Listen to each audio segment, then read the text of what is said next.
हाय मेरे प्यारे साथियों, आपका एक बार फिर से स्वागत है मेरे यूट्यूब चैनल रियल एफएक्स में। आप सभी के प्यार की वजह से आज मैं अपने टॉपिक से हटकर कुछ प्यारे साथियों के डिमांड पे ये वीडियो शूट कर रहा हूँ और ये वीडियो एक स्ट्रेटजी के ऊपर है जो कि बिगनर्स के लिए एक गोल्डन अपॉर्चुनिटी है। बिगनर्स की ट्रेडिंग में काफ़ी प्रॉफिटेबल होगा ये वीडियो अगर उसने अपने ट्रेडिंग में रूल रेगुलेशन को फॉलो किया तो। चलिए, ये एक स्ट्रेटजी जो कि बिगनर्स के लिए है, मूविंग एवरेज के ऊपर डिपेंड है। हम इसमें मूविंग एवरेज के ऊपर ट्रेडिंग करेंगे, ट्रेड को कैसे लेते हैं और उसको सेटअप कैसे करेंगे मैं आपको डिफाइन करता हूँ। सबसे पहले हम एक मूविंग एवरेज के चैनल को ड्रॉ करते हैं। उसके लिए मेरे को मूविंग एवरेज चाहिए, जैसा कि मैं यहाँ से मूविंग एवरेज को लेता हूँ। आप यहाँ पे 50 पीरियड का मूविंग एवरेज लेंगे। यहाँ पे सिंपल एक्सपोनेंशियल को सेलेक्ट करेंगे, अप्लाई टू क्लोज ओपन को ना करके हाई को अप्लाई करेंगे और यहाँ पे हम इसको ओके करते हैं। जैसा कि आपने यहाँ पे इसको अप्लाई करा, आपके मूविंग एवरेज आ गई। फिर एक और हम अगली मूविंग एवरेज लेंगे और उसमें भी हम यहाँ पे हाई की जगह सिर्फ लो कर देते हैं और इसको हम ड्रॉ करते हैं। ये आपका एक चैनल बन गया जिसमें कि आपको यहाँ पर ट्रेड करना है, जिसको बोलते हैं EMA channel, exponential movie and average channel. इसको हम ट्रेड करने से पहले मैं आपको ये बताना चाहता हूँ कि मैं इसको ईएमए को, मूविंग एवरेज को ट्रेड नहीं करता, क्योंकि मैं ओनली ब्लॉक ऑर्डर, स्ट्रक्चर और सप्लाई एंड डिमांड को ट्रेड करता हूँ। ये सिर्फ कुछ साथियों के प्यार की वजह से, उनकी डिमांड की वजह से ये स्ट्रेटजी मैं बता रहा हूँ, जो कि उनकी ट्रेडिंग के लिए एक बहुत हेल्पफुल होगी। इस चैनल के साथ हम आरएसआई का कॉम्बो लेके चलेंगे और आरएसआई को कंफर्मेशन के तौर पे यूज करेंगे। जैसा कि अब मैं आरएसआई को यूज करता हूँ। आरएसआई में हम क्या करेंगे, आरएसआई को ड्रॉ करेंगे और यहाँ पे इनपुट वॉल्यूम में, जैसा कि आपके 14 पीरियड का टाइम इनपुट में हम 14 टाइम पीरियड यानी 14 दिन का डिफ़ॉल्ट सेटिंग को ओके करेंगे। उसके बाद लेवल्स में जाएंगे। लेवल्स में हम यहाँ पे 30 और 70 और एक जो हम ऐड करेंगे यहाँ पे 50 का करेंगे, जो कि हम यहाँ से ओके कर देंगे तो हमारे पास ये आरएसआई लग जाएगी। जैसा कि मैं ऑलरेडी सेटिंग में यहाँ पे कर चुका हूँ। आप देख रहे होंगे कि ये 70 का लेवल है, 50 का है और ये 30 का है। अब दोनों के कॉम्बो से ये स्ट्रेटजी बनती है। अब इसको कैसे ट्रेड करते हैं, इसको ट्रेडेबल कैसे बनाएंगे, ये मैं आपको ड्राइंग में थोड़ा सा डिफाइन करूँगा और फिर उसके बाद आपको आइडिया लगेगा कि मुझे ट्रेड कैसे करनी है। मेरे प्यारे साथियों, किसी भी स्ट्रेटजी को ट्रेड करने से पहले उसके रूल होते हैं। अगर इस किसी भी ट्रेडर्स ने या बिगनर्स ने अपने उस रूल को फॉलो किया तो कभी भी मार्केट से आउट नहीं होगा। ट्रेडर के लाइफ में रूल्स होना बहुत ज़रूरी है। जैसे हमारे पर्सनल लाइफ में भी रूल्स होते हैं। अगर हम उस रूल को फॉलो करते हैं तो हम कभी भी किसी भी विपत्ति में नहीं फंसते। सेम इसमें भी रूल्स होते हैं। अगर रूल्स को फॉलो किया जाए तो कभी भी ट्रेडर लॉस में नहीं जाएगा। उस रूल्स को मैं आपको डिफाइन करता हूँ, उसके बाद स्ट्रेटजी को कैसे प्ले करते हैं उसके बारे में आपको बताता हूँ। सबसे पहले हम यहाँ पे देखते हैं, हमारे पास 4 गोल्डन वर्ड्स है। Chest, CEST, chest. चेस्ट को जिसने याद किया हमेशा, वो हमेशा ही सक्सेसफुल रहेगा। जैसे कि यहाँ पे मैं आपको बताऊँ, हर एक वर्ड का अलग मीनिंग्स है, जिसका कि आपको यहाँ पे डिफाइंड करके बताता हूँ कि कैसे कैसे इसकी मीनिंग्स है और कैसे कैसे हमारा यहाँ पे अदर है। जैसे कि सी का मतलब है कंडीशन,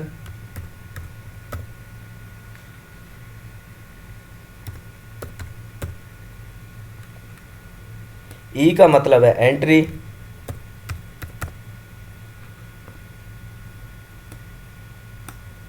एस का मतलब है स्टॉप लॉस,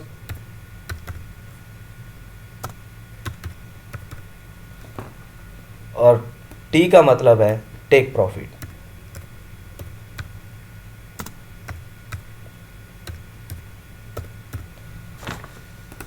जिस बंदे ने, जिस ट्रेडर ने इस चारों वर्ड को याद रखा वो अपने ट्रेडिंग में कभी फेल नहीं हो सकता। जब भी ये मेरे ट्रेडर के लिए, जब भी ये किसी भी ट्रेडर के लिए ये चार वर्ड कंडीशन फुलफ़िल करते हैं तो ही मैं ट्रेड करूँगा, नहीं तो नहीं करूँगा। आप भी इसको अपने दिमाग में बांध लें और हमेशा इसको अप्लाई करें। जैसा कि सी का मतलब हुआ कंडीशन, अगर मेरी कोई कंडीशन बन रही है रूल रेगुलेशन के हिसाब से कि मेरे को वो ट्रेड करनी चाहिए तब मैं वो ट्रेड करूँगा। एंट्री, अगर मेरे एंट्री का मतलब हुआ कि वहाँ पे मेरे को मेरा जो एंट्री का क्राइटेरिया है वो मेरा को फुलफ़िल हो रहा है या नहीं हो रहा है, उसके बाद ही मैं एंट्री लूँगा। स्टॉप लॉस, स्टॉप लॉस मेरा अपने मनी मैनेजमेंट के हिसाब से, अपने अकाउंट बैलेंस के हिसाब से स्टॉप लॉस रखना है। और टारगेट, टेक प्रॉफिट, टी का मतलब टारगेट होता है, टेक प्रॉफिट, अगर मेरा टेक प्रॉफिट बराबर जा रहा है तो ही मैं वहाँ पे ये चीज ट्रेड को ट्रेड करूँगा, नहीं तो नहीं करूँगा। सबसे बड़ी बात है स्टॉप लॉस और टारगेट के बारे में बात करूँ तो स्टॉप लॉस जो होना चाहिए आपका मिनिमम जो होना चाहिए 1:2 का होना चाहिए। आपका जो है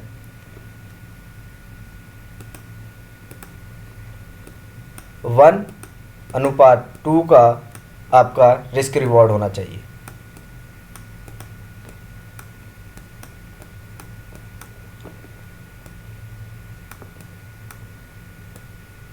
रिवॉर्ड होना चाहिए। अगर आपने 1:2 का रिस्क रिवॉर्ड रखा, क्योंकि कोई भी स्ट्रेटजी आपकी 100% सक्सेसफुल नहीं होती है।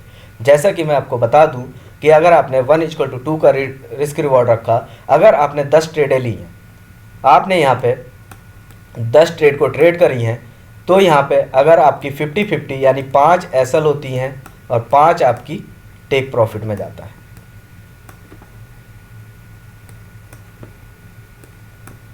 तो आपको लॉस कितना होगा, जैसे कि मैंने माना कि 10 ट्रेड ली तो 5 मेरे एसएल हो गई, तो 5 में से मेरा लॉस होगा $5 का, और यहाँ पे 5 प्रॉफिट आई तो मेरे को प्रॉफिट होगा 5 × 2 = 10। आप जैसा देख रहे हैं कि अगर मेरे को 5 ट्रेडें मेरी लॉस में भी जाती है, 50-50 की बात कर रहा हूँ, अगर आपने यहाँ पे लॉस में गई तो $5 आपको लॉस में होगा, और यहाँ पे अगर 5 टीपी होती है, दो का रिवॉर्ड लेते हैं तो 5 × 2 यानी $10 मेरे को प्रॉफिट होता है। तो फिर भी मैं यहाँ पे क्या करता हूँ, अगर मेरा 50-50 भी एनालिसिस सही है, टेक्निकल एनालिसिस सही है, तो यहाँ पे मैं 5 - 10 करें, 10 - 5 करते हैं, तो यहाँ पे हमारा जो नेट प्रॉफिट आता है वो आता है $5 का, जो कि मैं प्रॉफिट में हूँ।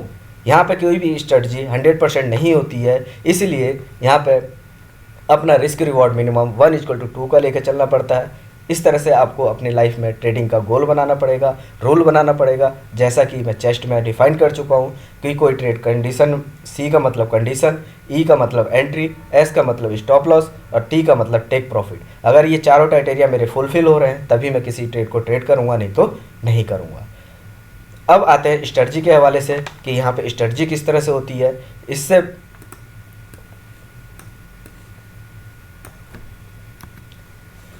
यहाँ पे सबसे पहले मैं आपको ड्रॉ करके बताता हूँ कि यहाँ पे सब ईएमए है हमारी, इस तरह से ईएमए लाइन चलेगी। उसके बाद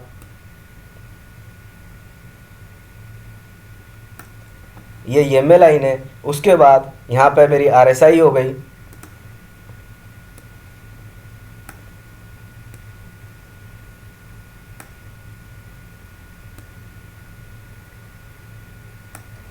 ये आरएसआई हो गई।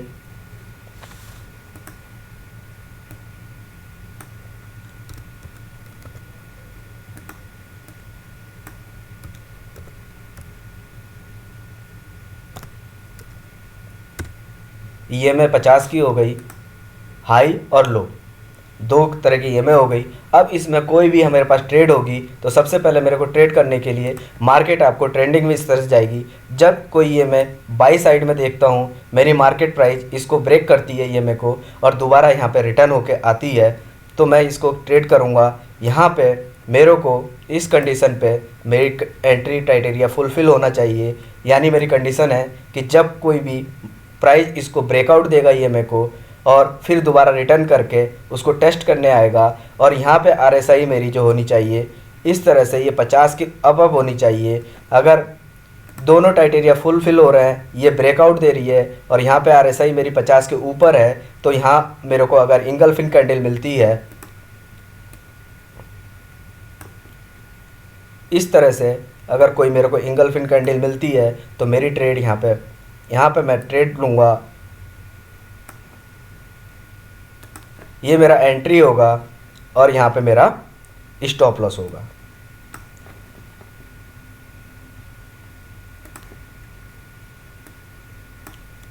ये मेरी एंट्री हो गई और ये मेरा स्टॉप लॉस हो गया।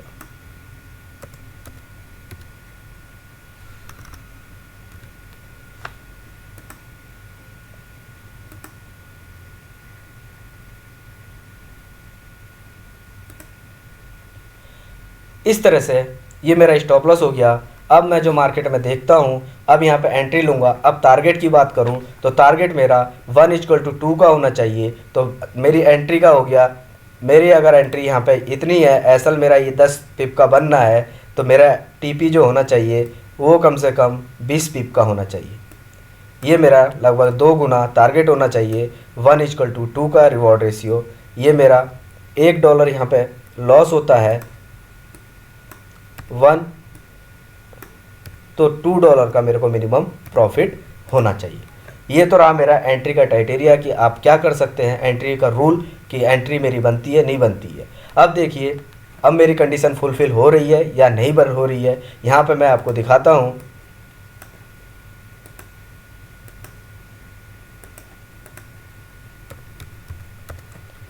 चेस्ट क्या कहता है, अगर मेरा ये ब्रेकआउट देती है ईएमए को और दोबारा रिटर्न आती है और यहाँ पे मेरे को कोई इंगल्फिन या कोई कंडीशन बननी है या नहीं बननी है। सबसे पहले कंडीशन देखेंगे, ये ईएमए को ब्रेकआउट कर रहा है और आरएसआई 50 के ऊपर है या नहीं है। तो हम दोनों को मैच करते हैं, दोनों कंडीशन फुलफ़िल होती है। तो पहली कंडीशन मेरे को फुलफ़िल हुई, कंडीशन की मेरी एंट्री बनती है नहीं बनती है।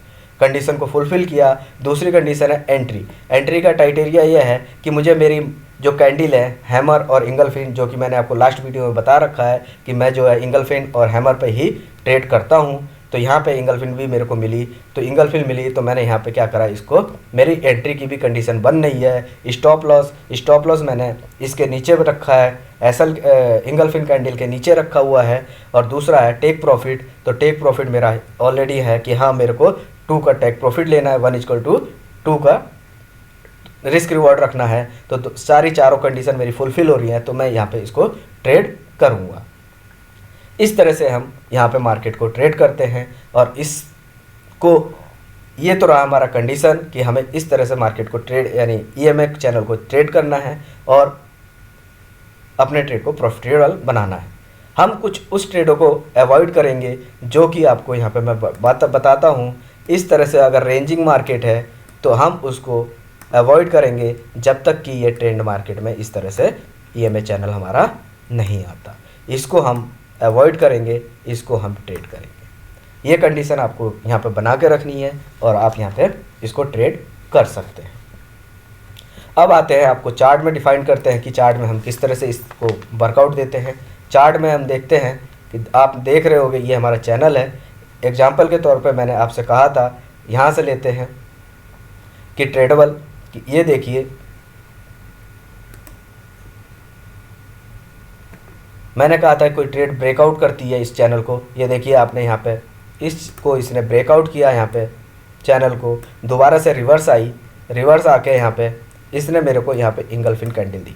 ये इंगल्फिन कैंडल है, यहाँ पे इसको इंगल्फ किया। मैं यहाँ पे इसको ट्रेड लेता हूँ। मेरी एंट्री यहाँ पे बनती है, ये बनती है एंट्री और एसएल बनता है मेरा इसके नीचे। अब मेरा टारगेट कितना होना चाहिए, मेरी एंट्री यहाँ पे बनी और ये एसएल हो गया। अब मेरा टारगेट इसके 1 का है तो मिनिमम 2 का रखेंगे और 2 का रखते हैं तो मेरा टारगेट लगभग यहाँ पे जाता है।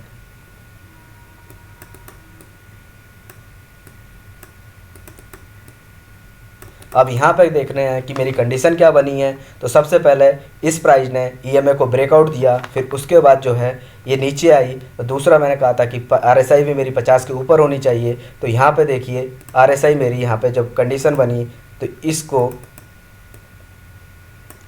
ये 50 के ऊपर आरएसआई है और एंगल्फिन मिला, तो यहाँ पे मैंने एंट्री ली और मेरा टारगेट यहाँ पे इजीली हिट हुआ।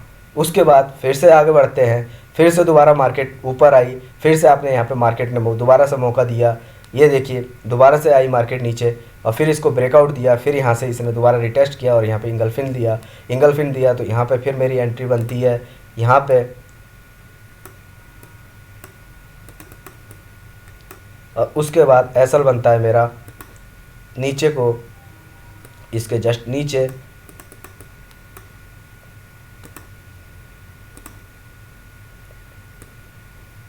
ये मेरा एसएल हो गया और टीपी बनती है मेरी इसकी जस्ट दोगुनी।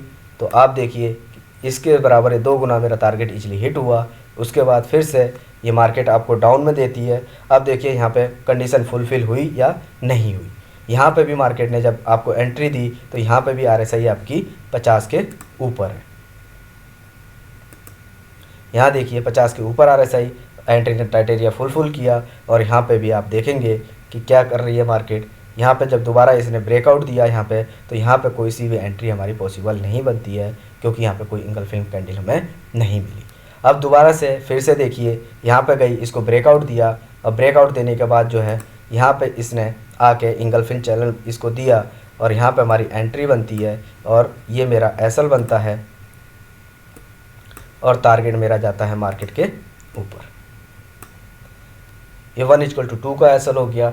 अगर आपने यहाँ पे रूल रेगुलेशन का फॉलो किया, आरएसआई की बात करूँ तो आरएसआई देखिए यहाँ पे भी आपको 50 के ऊपर मिल रही है। तो 50 के ऊपर आरएसआई है तो मेरा पूरा जो क्राइटेरिया है एंट्री का कंडीशन भी बन रही है, मुझे अपनी कैंडल भी मिल गई एंट्री की, मेरा स्टॉप लॉस भी जा रहा है और टारगेट भी मेरा अचीव हो रहा है। तो इस तरह से हम मार्केट को देखते हैं कि हमारा टारगेट अचीव हो रहा है या नहीं हो रहा। यानी 4 जो कंडीशंस है मेरी फुलफ़िल हो रही हैं तभी मैं ट्रेड करूँगा, नहीं तो ये मार्केट आपको यहाँ से आउट कर देगी, आपको यहाँ पे ठहरने नहीं देगी। सेम इसी तरह आप कहीं पे भी देख सकते हैं, यहाँ पे भी देखिए ये गई मार्केट, यहाँ पे आई, इसको फिर इंगल्फ किया, यहाँ पे कैंडल मेरी और 50 के ऊपर आरएसआई, फिर मेरी एंट्री यह है और यहाँ पे एसएल है और आपके पास यहाँ से टारगेट ऊपर जाता रहेगा। यहाँ पे भी देखिए आप यहाँ पे जैसे आए, यहाँ पे गई, ब्रेकआउट दिया, अब यहाँ पे आरएसआई सेल में बैठेंगे तो 50 से नीचे को लेके बैठेंगे। अगर अपोजिट साइड होगा तो 50 से नीचे देखना है सेल में। तो यहाँ पे भी देखिए एक अच्छा सा लाइव एग्जांपल आपको मिला है। ये मार्केट आपको डाउन आई, फिर उसको ब्रेकआउट दिया, फिर इसके बाद जो है आपने इसको यहाँ गई, इसके बाद ये देखिए करंट में जैसे ही यहाँ पे मार्केट आई, इसको इंगल्फ किया, ये मार्केट यहाँ पे आती है और यहाँ पे मेरी एंट्री बनती है। एसएल मेरा जो बनेगा इसके ऊपर बनेगा और टारगेट मेरा जस्ट इसका डबल होना चाहिए। यानी इसके बाद यहाँ से मार्केट मेरे को यहाँ मूव देती है तो ये मार्केट मेरे को 1:2 का रिवॉर्ड रेशियो देगी या देती है, तो मेरे यहाँ पे टारगेट सक्सेस होता है। इस तरह से अपोजिट बाई ट्रेंड में हमें आरएसआई 50 के ऊपर चाहिए और डाउन ट्रेंड में हमारे लिए, डाउन ट्रेंड मतलब सेल के लिए सबसे बड़ी बात है कि आप यहाँ पे देखेंगे कि ये ईएमए चैनल के नीचे है, नीचे को ब्रेकआउट देगा तो आरएसआई 50 के नीचे है या नहीं है, उस समय में उसको ध्यान रखना है और इसको वहाँ ट्रेड करना है। और सबसे इम्पोर्टेंट बात, इसमें हमें टाइम फ्रेम का विशेष ध्यान रखना है कि हम किस टाइम पे ट्रेड कर रहे हैं। जैसे कि यूरो यूएसडी हो गया, 4 सेशन होते हैं अपने, उस सेशंस में हमें इसको ट्रेड करना होता है। जैसे कि जापान का सेशंस होता है उसको 5 बजे से 8 बजे के बीच में ट्रेड करना होता है। यूरो यूएसडी का जो टाइम है इंडियन के हिसाब से आपको 1 बजे से लेकर 3 बजे तक, फिर शाम को आपको 6:30 बजे, इसके बाद 9:30 बजे तक ये टाइम फ्रेम है जो मैं आपको डिस्कस आगे करूँगा। ये वीडियो ज़्यादा लंबी हो जाएगी इसलिए मैं आपको यहाँ पे ये शॉर्ट में ही बता रहा हूँ। ये बिगनर्स के लिए एक बहुत बड़ा गिफ्ट है मेरी तरफ से, जो कि बिल्कुल नए ट्रेडर हैं उनके लिए ये बहुत पावरफुल स्ट्रेटजी है। जो मेरे रूल और रेगुलेशन को फॉलो करेगा उसकी ट्रेडिंग में हमेशा प्रॉफिट ही होगा। मेरे प्यारे दोस्तों, जैसा कि मैं आपको हमेशा बोलता हूँ कि शेयर मार्केट और ट्रेडिंग से बड़ा कोई बिजनेस नहीं है। इसका मार्केट में कोई कंपटीटर नहीं है, सिर्फ आपकी नॉलेज ही इसको और आपको सक्सेसफुल बना सकती है। जिसको ये मार्केट समझ में आ गई उसके लिए कुछ नहीं है, और जिसको नहीं समझ में आई उसके लिए बहुत कुछ है। जैसा कि एग्जांपल के तौर पे आप हवाई जहाज़ नहीं उड़ाते तो उसके लिए आपके लिए बहुत कुछ है, मगर जो डेली उड़ाता है हवाई जहाज़ उसके लिए कुछ भी नहीं है हवाई जहाज़ कि कब लैंड करना है, कब टेक ऑफ करना है। मगर हम सोचते हैं कि वो कैसे लैंड होगा, कब टेक ऑफ होगा। वैसी शेयर मार्केट भी आपको लगता है कि मैं ट्रेडर नहीं बन सकता, आप ट्रेडर बन सकते हैं, बस उसमें रूल रेगुलेशन को फॉलो करना होता है। जैसे कि आपको किसी भी लाइफ में, पर्सनल लाइफ में भी कोई ना कोई रूल रेगुलेशन गोल होता है, उसको फॉलो करोगे तो गोल ज़रूर अचीव होगा। ऐसे ही इसमें भी रूल को फॉलो करना होता है जो मैंने रूल बताया, chest, condition, entry, stop loss, take profit. अगर ये मेरे चारों गोल्डन वर्ड्स आपके एरिया को, क्राइटेरिया को फुलफ़िल करते हैं तो आप ट्रेडर बनिए और ट्रेडिंग करते रहिए। इस रूल को याद रखेंगे तो कभी भी ये मार्केट आपको आउट नहीं करेगी। अगर आपने रूल और रेगुलेशन नहीं बनाया अपनी ट्रेडिंग में तो हर एक ट्रेडर को ये मार्केट आउट कर देगी और उसको बर्बाद कर देगी। अगर आपने यहाँ पे रूल और रेगुलेशन के साथ काम किया तो इससे बड़ा बिजनेस आपके लाइफ में कोई नहीं होगा और एक आप यहाँ पे बहुत सक्सेसफुल पर्सन बन के निकलेंगे और आप अपने हिस्ट्री कायम करेंगे जो कि पूरी दुनिया याद रखेगी। पूरी दुनिया तो छोड़िए, आपको कम से कम आपके एरिया वाले, आपके लोकल वाले, आपके शहर वाले तो जानेंगे ही कि इस बंदे ने कुछ अलग हटके किया है। मैं अपनी तरफ से पूरी कोशिश करूँगा जो मेरे पास नॉलेज है आपके पास पहुँचाऊँ, आपको शेयर करूँ। बस आपका प्यार, सहयोग चाहिए। मेरे यूट्यूब फैमिली में अधिक से अधिक सब्सक्राइबर हों जिससे कि मैं लाइव एनालिसिस करके आपको यहाँ पे बता सकूँ। धन्यवाद।